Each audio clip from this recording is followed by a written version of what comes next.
بسم اللہ الرحمن الرحیم۔ السلام علیکم دوستو، ایک مرتبہ ایک یہودی حضرت عمر رضی اللہ تعالیٰ عنہ کی خدمت میں حاضر ہوا اور نہایت ادب کے ساتھ مخاطب ہوا کہ اے مسلمانوں کے خلیفہ، میں ایک یہودی ہوں اور میں نے سنا ہے کہ مسلمانوں کا دین سچ میں اس آخری نبی کا دین ہے جس نبی صلی اللہ علیہ وآلہ وسلم کا ذکر ہماری الہامی کتابوں میں بھی موجود ہے۔ اے خلیفہ دوم، میں آپ سے کچھ سوالات کرنا چاہتا ہوں۔ اگر آپ نے میرے ان سوالات کا اس طریقے سے جواب دیا کہ ان جوابات کو میری اگر عقل تسلیم کر لیں تو میں اپنا دین یہودیت چھوڑ کے آپ کے دین کو فالو کرنا شروع کر دوں گا۔ تو حضرت عمر رضی اللہ تعالیٰ عنہ نے فرمایا، اے ابن آدم، اگر تو واقعی میں کوئی سوال کرنا چاہتے ہو تو تم حضرت علی کرم اللہ وجہ الکریم کے پاس چلے جاؤ، تمہیں تمہارے تمام سوالوں کے جوابات وہیں سے مل جائیں گے۔ تب وہ یہودی حضرت علی رضی اللہ تعالیٰ عنہ کے پاس پہنچا اور نہایت ادب و احترام سے مخاطب ہوا کہ اے علی رضی اللہ عنہ، میں نے اپنی الہامی کتابوں میں سنا ہے کہ یہ دین ایک سچے نبی کا دین ہے۔ اگر ایسا ہی ہے تو میں آپ سے کچھ سوالات کرنا چاہتا ہوں تاکہ ان کے تسلی بخش جوابات سن کر میں آپ کے دین کو فالو کرنا شروع کر دوں۔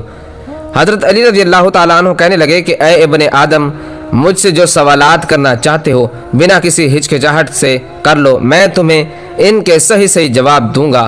تب وہ شخص کہنے لگا، میرا سب سے پہلا سوال یہ ہے کہ وہ کون سی ایسی چیز ہے جس کے نہ ہاتھ ہیں نہ پاؤں ہیں، نہ جسم ہے، سارا کا سارا منہ ہے۔ میرا دوسرا سوال یہ ہے کہ زمین پر وہ کون سی ایسی چیز ہے جو ہر وقت چلتی رہتی ہے، کبھی رکتی نہیں ہے۔ میرا تیسرا سوال یہ ہے کہ وہ روئے زمین پر ایسا کون سا درخت ہے جو بغیر پانی کے پیدا کیا گیا ہے۔ میرا چوتھا سوال یہ ہے کہ آپ کا دین کہتا ہے کہ لوگ جنت میں کھائیں گے پیئیں گے مگر پیشاب اور پخانہ نہیں کریں گے، یہ کیسے ممکن ہے؟ میرا پانچواں سوال یہ کہ ایسا کون سا درخت ہے جس کے سائے میں انسان 100 سال تک چلتا رہے، اس کا سایہ بھی پھر بھی ختم نہ ہو۔ میرا چھٹا سوال یہ ہے کہ ایسا کون سا انسان ہے جس کی عمر خود تو 50 سال کی تھی لیکن اس کے بیٹے کی عمر 100 سال تھی، یعنی وہ بیٹا اپنے باپ سے 50 سال بڑا تھا۔ میرا ساتواں سوال یہ ہے کہ زمین پر ایسے کون سے انسان تھے جنہیں مرنے کے بعد دوبارہ زندہ کیا گیا۔ پھر آٹھواں سوال یہ ہے کہ زمین پر ایسے کون سے دو جانور تھے جنہیں مرنے کے بعد دوبارہ زندہ کیا گیا تھا۔ میرا نوواں سوال یہ ہے کہ اللہ تعالیٰ کے ایسے کون سے پیغمبر تھے جنہیں اللہ تعالیٰ نے آسمان سے زمین پر بھیجا تھا۔ وہ پیغمبر نہ تو جن تھے نہ انسان تھے اور نہ ہی فرشتہ تھا وہ پیغمبر۔ میرا 10واں سوال یہ ہے کہ جب حضرت موسیٰ علیہ السلام نے اللہ تعالیٰ سے کلام کیا تھا تو کیا حضرت موسیٰ علیہ السلام سے پہلے اور حضرت آدم علیہ السلام کے بعد ان کی اولاد میں سے کسی کے ساتھ اللہ تعالیٰ نے کوئی کلام کیا تھا، اور اگر کلام کیا تھا تو کس سے کلام کیا تھا اور کیا کلام کیا تھا؟ ناظرین، حضرت علی رضی اللہ تعالی عنہ نے فرمایا، تمہارا پہلا سوال کا جواب یہ ہے کہ یعنی سوال تمہارا یہ ہے کہ وہ کون سی ایسی چیز ہے جس کے نہ ہاتھ ہیں نہ پاؤں نہ باڈی ہے، بس منہ ہی منہ ہے۔ تو اے بندہ خدا، تم اپنے ذہن میں اس بات کو بٹھا لو کہ وہ چیز دوزخ کی آگ ہے۔ دوزخ کی آگ ہر چیز کو کھا جاتی ہے۔ دوزخ کی یہ آگ کافروں اور مشرکوں کو اس طرح کھائے گی جیسے کوئی صدیوں سے بھوکا جانور ہو اور اس جہنم کی آگ سے بچنے کے لیے رو رو کر تڑپ کر موت کی دعائیں مانگے گے، لیکن ان کا ٹھکانہ جہنم ہی ہوگا۔ اب تمہارا دوسرا سوال یہ تھا کہ وہ کون سی چیز ہے جو ہر وقت چلتی رہتی ہے، تو وہ چیز پانی ہے۔ اللہ تعالیٰ نے تمہارے لیے پانی کو منتخب کیا۔ ناظرین، پانی کے چلنے میں اللہ تعالیٰ نے انسانوں کے لیے ایک سیکرٹ راز یہ بھی رکھا ہے کہ اگر تم ہدایت کے راستے پر چلو گے تو تمہارے لیے خود بخود راستے بنتے چلے جائیں گے، جیسے پانی خود بخود اپنا راستہ بنا لیتا ہے۔ جس طرح انسان دنیا میں نا امید اور پریشان رہتا ہے، اللہ کے راستے پر چلنے سے خود بخود منزلیں آسان ہو جاتی ہیں۔ تو اللہ کے راستے پر چلو، اللہ تمہارے لیے آسانیاں پیدا کرے گا۔ تمہارا تیسرا سوال یہ ہے کہ وہ کون سا درخت ہے جو بہت جلد اگایا گیا تھا۔ تمہارا تیسرا سوال کا جواب یہ ہے کہ وہ درخت اللہ تعالیٰ نے اپنے نبی حضرت یونس علیہ السلام کے لیے ایک دم زمین سے اگایا تھا۔ 40 دن تک مچھلی کے پیٹ میں رہنے کی وجہ سے آپ کا سارا گوشت گل سڑ چکا تھا اور جسم گلنے کی وجہ سے آپ رو رو کر اللہ تعالیٰ سے صحت یابی کی دعا مانگنے لگے۔ تو اللہ تعالیٰ نے حضرت محمد مصطفیٰ صلی اللہ علیہ وآلہ وسلم کے صدقے فوراً آپ کی دعا قبول کی اور زمین کو آرڈر دیا کہ اے زمین میرے نبی یونس علیہ السلام کے لیے آرام کے لیے ایک سایہ دار اور پھل دار درخت اگاؤ، اور اللہ کے حکم سے ایک ہی لمحے میں زمین سے پھل دار سایہ دار درخت نکل آیا، اور اس درخت پر لگے پھل کو کھا کر حضرت یونس علیہ السلام دوبارہ صحت یاب ہو گئے۔ بس یہ وہی درخت ہے جو زمین سے بغیر پانی کے ایک لمحے میں پیدا ہوا تھا۔ اب تمہارا اگلا سوال یہ ہے کہ جنت میں لوگ کھائیں گے پیئیں گے لیکن ان کو حاجت پیش نہیں آئے گی۔ تم کہتے ہو نا کہ یہ ممکن کیسے ہے؟ تو اے ابن آدم، اس کی مثال دنیا میں موجود ہے، جسے ہر بچہ ماں کے پیٹ میں 9 ماہ تک خوراک کی نالی سے کھاتا اور پیتا رہتا ہے، تو 9 ماہ تک ماں کے پیٹ میں کھانے پینے کے باوجود بھی وہ پخانہ پیشاب نہیں کرتا۔ اسی طرح اگر اللہ چاہے کہ جنت میں اس کے لوگ کھائیں پیئیں، انہیں رفع حاجت پیش نہ آئے تو ایسا ہی ہوگا۔ بے شک اللہ تعالیٰ ہر چیز پر قادر ہے۔ جنت میں جب لوگ جہاں سے چاہیں گے کھائیں گے، لیکن ان کو پیشاب اور پخانے کی حاجت پیش آئے گی تو اللہ تعالیٰ کی طرف سے بس ایک خوشبودار ڈکار آئے گی تو ان کی حاجت روائی ہو جائے گی۔ اب تمہارا اگلا سوال یہ ہے کہ وہ کون سا درخت ہے جس کے سائے کے نیچے انسان گھوڑے کی رفتار سے 100 سال تک چلتا رہے گا پھر بھی اس کا سایہ ختم نہ ہوگا؟ تو اے ابن آدم، وہ درخت شجر طوبہ ہے۔ یہ جنت کے درختوں میں سے ایک درخت ہے اور یہ اتنا بڑا درخت ہے کہ اس کی شاخیں اور ٹہنیاں جنت میں موجود ہر گھر تک پہنچتی ہیں، اور یہ 7ویں درخت 7 آسمان تک پھیلا ہوا ہے۔ اس درخت کے نیچے اللہ تعالیٰ نے مشک، زعفران اور عنبر کے بڑے بڑے پہاڑ بنا رکھے ہیں۔ جنتی لوگ جس پھل کی بھی خواہش کریں گے وہ انہیں اسی طرح میسر آئے گا۔ تمہارا اگلا سوال یہ ہے کہ وہ انسان کون سا ہے جس کی عمر تو 50 سال مگر اس کے بیٹے کی عمر 100 سال تھی، یعنی وہ اپنے بیٹے سے 50 سال چھوٹے تھے۔ تو اے ابن آدم، وہ انسان حضرت عزیر علیہ السلام تھے۔ جب اللہ تعالیٰ کے نبی حضرت عزیر علیہ السلام اپنے گدھے پر سوار ہو کر کہیں جا رہے تھے تو وہ راستے میں آپ کی نظر ایک ایسی قوم پر پڑی جس پر اللہ پاک نے اپنا عذاب نازل کیا تھا۔ جیسے ہی آپ نے اس قوم کو عذاب میں مرے ہوئے پایا، آپ کے دل میں خواہش پیدا ہوئی کہ میرے پروردگار انہیں دوبارہ زندہ کرے گا تو اے کاش میں ان کو زندہ ہوتے ہوئے دیکھ سکتا۔ میرے اللہ انہیں کیسے دوبارہ زندہ کرے گا؟ اللہ کے نبی کا یہ کہنا تھا کہ اللہ تعالیٰ نے ملک الموت کو یہ حکم دیا کہ زمین پر جاؤ اور میرے نبی کی خواہش کو پورا کرو۔ بس ملک الموت نے آپ کی جان قبض کر لی، اور اس طرح اللہ تعالیٰ نے حضرت عزیر علیہ السلام اور ان کے ساتھ گدھے کو 100 سال تک سلیپنگ موڈ یعنی سلائے رکھا، پھر 100 سال بعد دوبارہ زندہ کیا۔ تو اے ابن آدم، جب ملک الموت نے اللہ کے حکم سے حضرت عزیر علیہ السلام کی روح کو قبض کیا تو اس وقت آپ کی عمر 50 سال تھی، اور اسی سال اللہ نے آپ کو ایک بیٹا عطا کیا تھا۔ جب حضرت عزیر علیہ السلام 100 سال بعد دوبارہ زندہ ہونے کے بعد اپنے گھر پہنچے تو آپ کیا دیکھتے ہیں کہ آپ خود تو 50 سال کے ہیں لیکن آپ کا بیٹا 100 سال کا ہو چکا ہے۔ تو اللہ تعالیٰ نے حضرت عزیر علیہ السلام سے فرمایا، جس طرح میں نے تمہیں 100 سال بعد زندہ کیا بلکہ اسی طرح میں ان بستی کے لوگوں کو قیامت کے دن زندہ کروں گا۔ اب تمہارا 7واں سوال یہ ہے کہ وہ لوگ جن کو مرنے کے بعد دوبارہ زندہ کیا گیا وہ کون لوگ ہیں؟ تو اے ابن آدم، وہ لوگ اصحاب کہف ہیں۔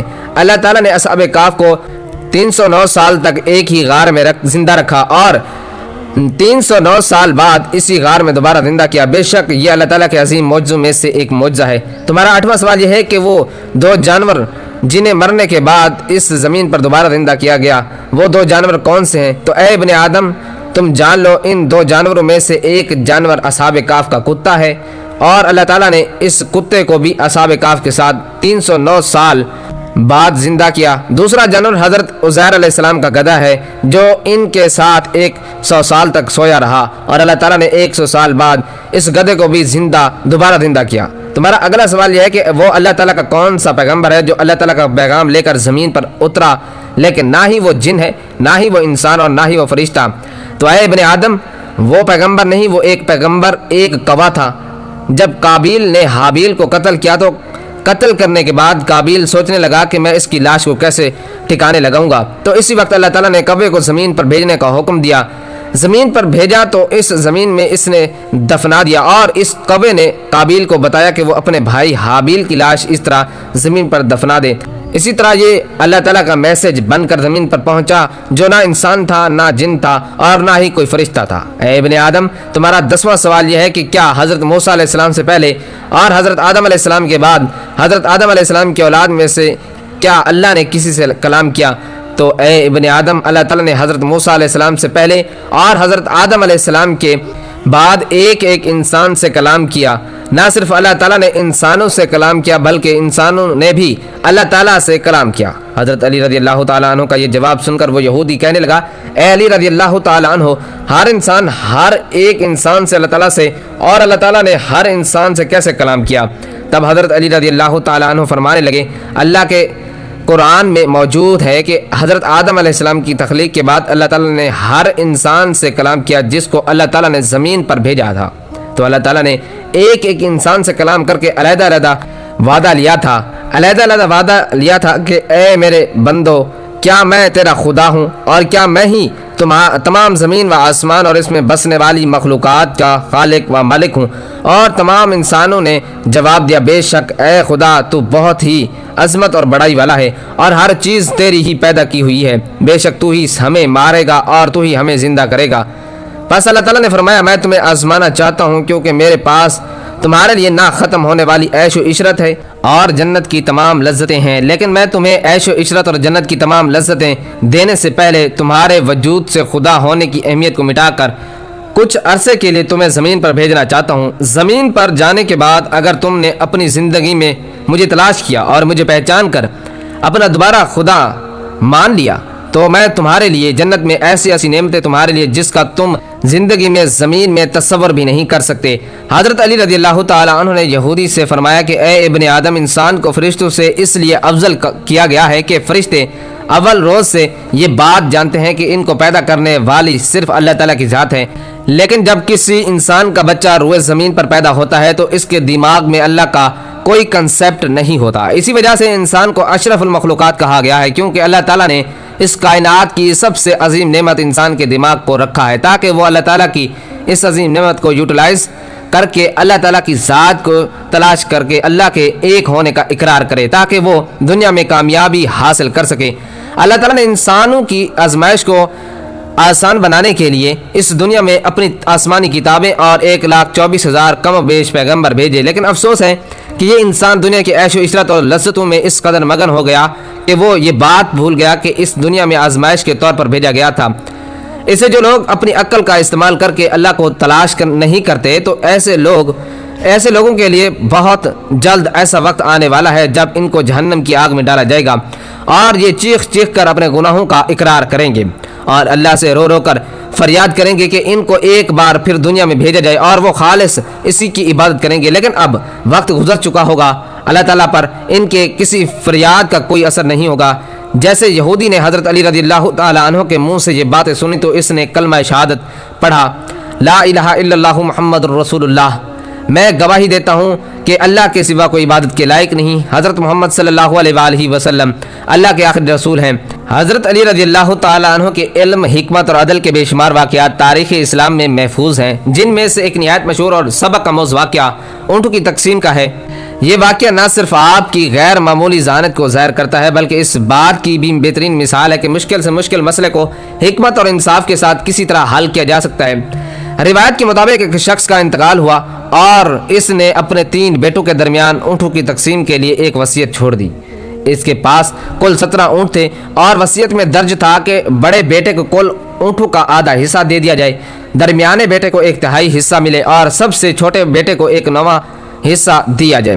بظاہر یہ تقسیم سیدھی لگتی تھی، مگر جب بیٹوں نے اونٹوں کی تقسیم کرنا چاہا تو وہ شدید مشکلات میں پڑ گئے، کیونکہ 17 کی تعداد کو ان حصوں میں تقسیم کرنا ممکن نہیں تھا بغیر اس کے کہ اونٹوں کو کاٹا جائے، جو کہ کسی صورت جائز یا مناسب نہ تھا۔ چنانچہ وہ پریشان ہو کر کسی ایسے شخص کی تلاش میں نکلے جو اس مسئلے کا حل نکال سکے، اور آخرکار وہ حضرت علی رضی اللہ تعالیٰ عنہ کی خدمت میں حاضر ہوئے۔